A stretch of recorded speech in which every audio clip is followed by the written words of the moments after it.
18 अध्यायों का शास्त्र है भगवद गीता।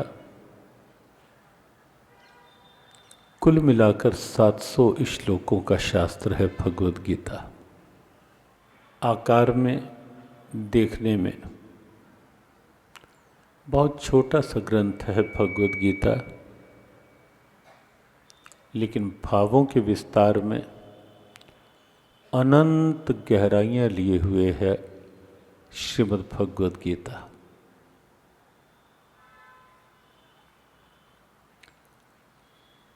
जैसे आकाश कितना व्यापक है उसका कोई माप नहीं हो सकता,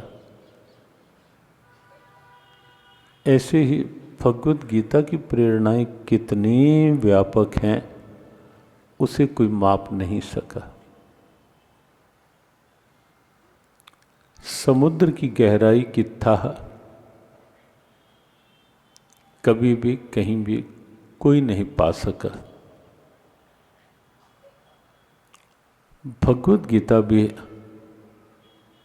ज्ञान का ऐसा अथाह समुद्र है। हजारों हजारों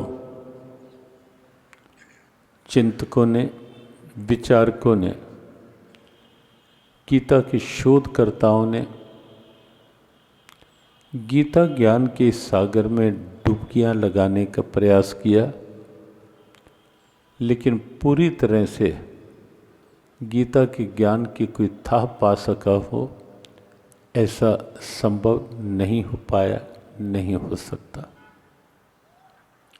अथाह सागर है ज्ञान का गीता। एक एक श्लोक ही नहीं, एक एक शब्द जीवन को बहुत आनंदमय स्वरूप दे सकता है।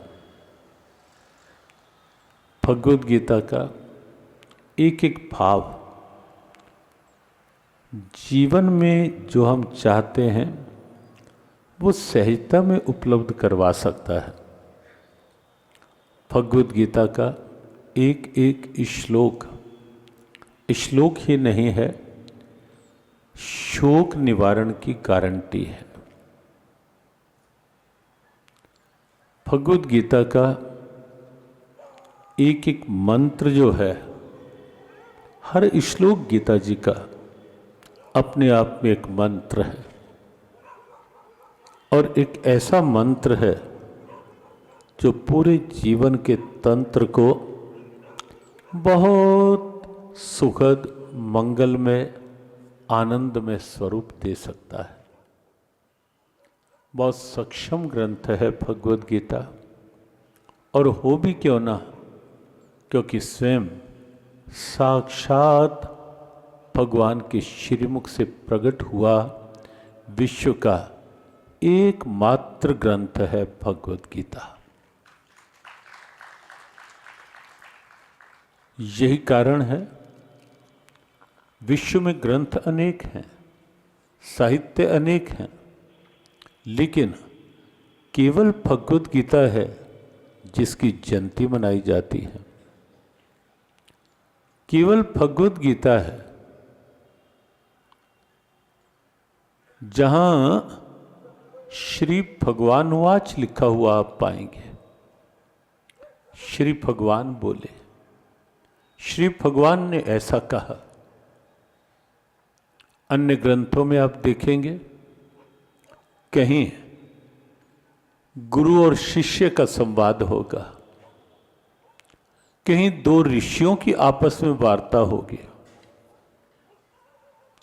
कहीं आप पाओगे वैशंपायन और जन्मेजय का संवाद होगा, कहीं आप सूत और शौनक का, कहीं शुक और परीक्षित का। पूरी आप अपनी औपनिषदिक परंपरा देखें, वेद परंपरा देखें, पुराणों की परंपरा देखें, ये तो निश्चित है कि संवाद हर ग्रंथ में है। ये भारत का सनातन गौरव है। कि यहां आदेश में कोई बात नहीं कही गई।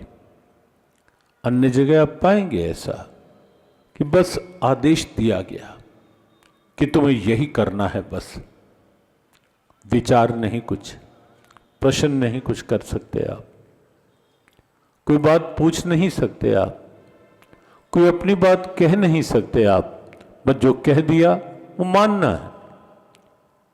मान लो किसी ने प्रश्न कर दिया तो उसका जीवन ही प्रश्नों में आ जाएगा।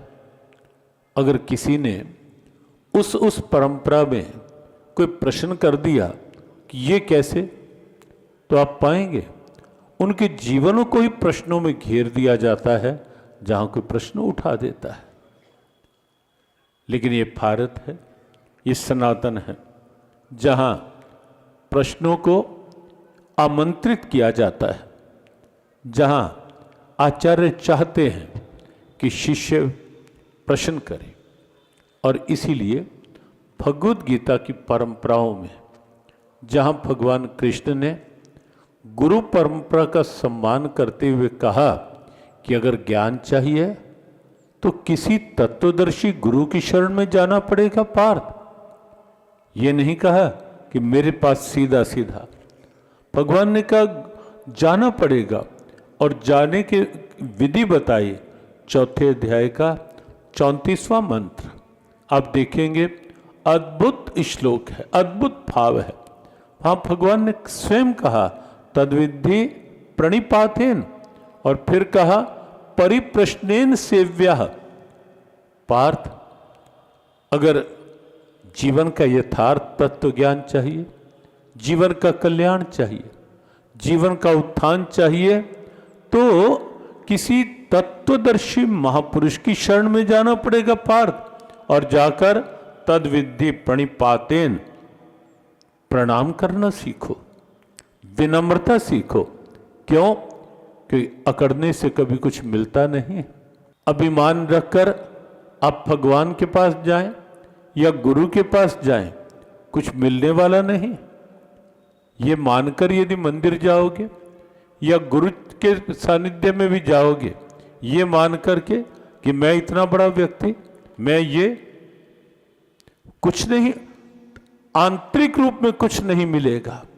हो सकता है बाह्य प्रसाद मिल जाए, लेकिन आप सोचें कि गुरु की शरण में जाकर कोई तत्व की बात मिल जाए, आशीर्वाद वास्तविक मिल जाए, वो उसके लिए एक ही शर्त है गीता के, तद्विद्धि प्रणिपातेन। और इसीलिए आप देखेंगे अपने सनातन परंपराओं में बिल्कुल उदाहरण भी आप देखेंगे, प्रत्यक्ष दिखाई देंगे आपको। आप हमारे संत वाणी चैनल को सब्सक्राइब करें, वीडियो को लाइक करें, शेयर करें, और हाँ, बेल आइकन पर क्लिक करना बिल्कुल ना भूलें, ताकि हमारी किसी भी वीडियो की सूचना सबसे पहले आपको मिले।